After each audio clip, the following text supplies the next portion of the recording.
ತಮಿಳುನಾಡಿನ ಕಡಲೂರು ಜಿಲ್ಲೆಯ ವಿರುಧಾಚಲಂ ತಾಲೂಕಿನಲ್ಲಿ ವಿಶಿಷ್ಟ ಮದುವೆಯೊಂದು ನಡೆದಿದೆ. ಡಾಕ್ಟರ್ ವಂದನಾ ಅನ್ನೋ ತಮಿಳು ಕನ್ಯೆಯು ದಕ್ಷಿಣ ಅಮೆರಿಕಾದ ಇಕ್ವೆಡಾರ್ ಮೂಲದ ಡಾಕ್ಟರ್ ಅಂಡ್ರೆಸ್ ಅವರ ಜೊತೆಗೆ ಹಿಂದೂ ಸಂಪ್ರದಾಯ ಮತ್ತು ತಮಿಳು ಆಚರಣೆಯಲ್ಲಿ ವಿವಾಹ ಬಂಧನಕ್ಕೆ ಒಳಗಾಗಿದ್ದಾರೆ. ಡಾಕ್ಟರ್ ವಂದನಾ ಅವರು ವಿರುಧಾಚಲಂ ಸಮೀಪದ ದಕ್ಷಿಣ ಪೆರಿಯಾರ್ ನಗರದ ನಿವಾಸಿಗಳಾದ ಭಾರತಿ ಮತ್ತು ಸತ್ಯಭಾಮ ಅವರ ಕಿರಿಯ ಪುತ್ರಿಯವರು. ಅವರು ಚೆನ್ನೈ ವೈದ್ಯಕೀಯ ಕಾಲೇಜು ಆಸ್ಪತ್ರೆಯಲ್ಲಿ MBBS ಪೂರ್ಣಗೊಳಿಸಿ ಹೆಚ್ಚಿನ ವಿದ್ಯಾಭ್ಯಾಸಕ್ಕಾಗಿ ಯುನೈಟೆಡ್ ಸ್ಟೇಟ್ಸ್ನ ರಾಡ್ಜರ್ಸ್ ವಿಶ್ವವಿದ್ಯಾಲಯದಲ್ಲಿ ಸಾರ್ವಜನಿಕ ಆರೋಗ್ಯದಲ್ಲಿ ಸ್ನಾತಕೋತ್ತರ ಪದವಿ ಪಡೆದಿದ್ದರು. ಪ್ರಸ್ತುತ ಅಮೆರಿಕಾದ ಟೆಕ್ಸಾಸ್ನ ಹೂಸ್ಟನ್ನಲ್ಲಿ ಆಂಕಾಲಜಿ ವಿಭಾಗದಲ್ಲಿ ಸೂಪರ್ ಸ್ಪೆಷಾಲಿಟಿ ತರಬೇತಿಯನ್ನು ಪಡಿತಾ ಇದ್ದಾರೆ. ಸ್ನಾತಕೋತ್ತರ ಅಧ್ಯಯನದ ಸಮಯದಲ್ಲಿ ಅವರು ದಕ್ಷಿಣ ಅಮೆರಿಕಾದ ಇಕ್ವೆಡಾರ್ನ ವೈದ್ಯ ಡಾಕ್ಟರ್ ಅಂಡ್ರೆಸ್ ಅವರೊಂದಿಗೆ ಪರಿಚಯ ಆಗಿದೆ.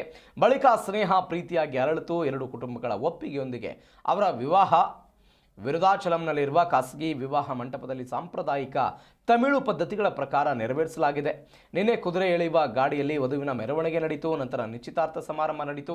ಇವತ್ತು ಬೆಳಗ್ಗೆ ವರನ ಕಾಶಿ ಯಾತ್ರೆ ಮತ್ತು ಉಂಜಲ್ ಸಮಾರಂಭದಂಥ ಆಚರಣೆಗಳನ್ನು ಸಂಬಂಧಿಕರು ಮತ್ತು ಹಿತೈಷಿಗಳ ಸಮ್ಮುಖದಲ್ಲಿ ನಡೆಸಲಾಗಿದೆ. ತರುವಾಯ ದಕ್ಷಿಣ ಅಮೆರಿಕದ ವರ ಅಂಡ್ರೆಸ್ ತಮಿಳು ವಧು ವಂದನಾಗೆ ಮಂಗಳಸೂತ್ರವನ್ನು ಕಟ್ಟಿ ಹೆಂಡತಿಯನ್ನಾಗಿ ಸ್ವೀಕಾರ ಮಾಡಿದ್ದಾರೆ.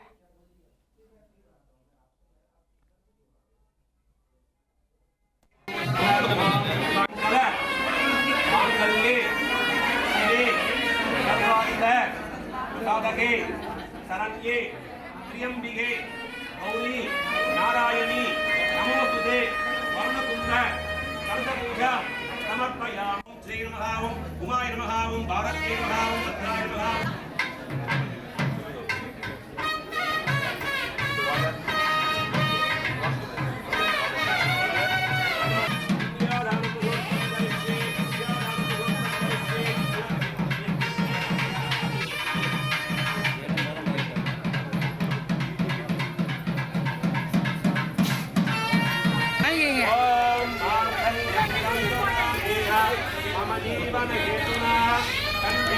ஓரமா வந்துருங்க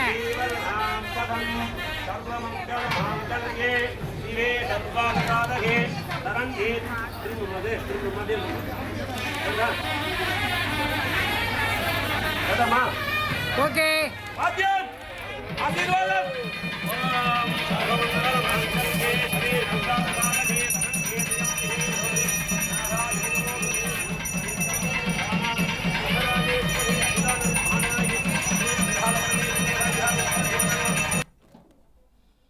ಇತ್ತೀಚೆಗೆಯೂ ಕೂಡ ಹಾಸನ ಜಿಲ್ಲೆಯಲ್ಲಿ ಇಂಥದ್ದೊಂದು ಘಟನೆ ಆಗಿತ್ತು. ಅವರು ಫಾರಿನ್ನಲ್ಲಿ ಇದ್ದರು, ಹುಡುಗಿ ಅಲ್ಲಿಯೇ ಒಬ್ಬರನ್ನ ಪ್ರೀತಿ ಮಾಡಿದ್ರು. ಅದಾದ ನಂತರ ಇಲ್ಲಿಗೆ ಬಂದು ಅವರು ಮದುವೆ ಆಗಿದ್ದರು. ಆ ಘಟನೆ ಆಗಿತ್ತು. ಇದೀಗ ತಮಿಳುನಾಡಲ್ಲಿ ಇಂಥದ್ದೊಂದು ಘಟನೆ ಆಗಿದೆ. ನೋಡಿ, ದೂರದ ಅಮೇರಿಕಾದಲ್ಲಿ ಹೋಗಿ ಅಲ್ಲಿ ಒಬ್ಬ ಯುವಕನನ್ನು ಪ್ರೀತಿಸಿ ಸ್ನೇಹದ ನಂತರ ಪ್ರೀತಿಯ ನಂತರ ಇದೀಗ ಮದುವೆ ಆಗಿದೆ. ಎರಡು ಕುಟುಂಬಗಳು ಒಪ್ಪಿ ಖುಷಿಯಿಂದ ಈ ಮದುವೆಯನ್ನು ಮಾಡಿದ್ದಾರೆ. ದೃಶ್ಯದಲ್ಲಿ ಗಮನಿಸ್ತಾ ಇದ್ದೀರಿ. ಅಮೇರಿಕಾ ಅಂತ ಹೇಳಿದ್ರೆ ಎಲ್ಲ ಸಂಪ್ರದಾಯಗಳು ಎಲ್ಲವೂ ಕೂಡ ಹೊಸದು, ಎಲ್ಲವೂ ಕೂಡ ಆಗಿದೆ. ಇದೀಗ ತಮಿಳುನಾಡಿನ ಮಹಿಳೆಯನ್ನು ದಕ್ಷಿಣ ಅಮೆರಿಕಾದ ವರ ಮದುವೆ ಆಗಿರೋ ಘಟನೆ.